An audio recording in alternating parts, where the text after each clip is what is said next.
أعوذ بالله من الشيطان الرجيم. بسم الله الرحمن الرحيم. الحمد لله الذي أنزل على عبده الكتاب ولم يجعل له عوجا قيما لينذر بأسا شديدا من لدنه ويبشر المؤمنين الذين يعملون الصالحات أن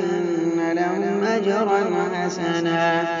ماكثين فيه أبدا وينذر الذين قالوا اتخذ الله ولدا ما لهم به من علم ولا لآبائهم كبرت كلمة تخرج من أفواههم إن يقولون إلا كذبا فلعلك باخع نفسك على آثارهم إن لم يؤمنوا بهذا الحديث أسفا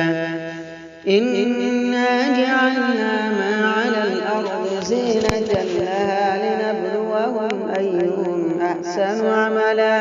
وإنا لجاعلون ما عليها صعيدا جرزا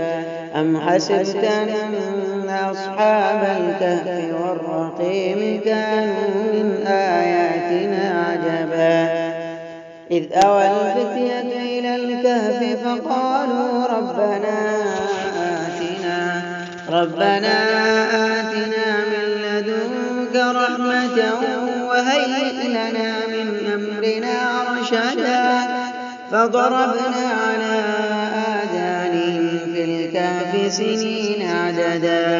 ثم بعثناهم لنعلم أي الحزبين أحصى لما لبثوا أمدا.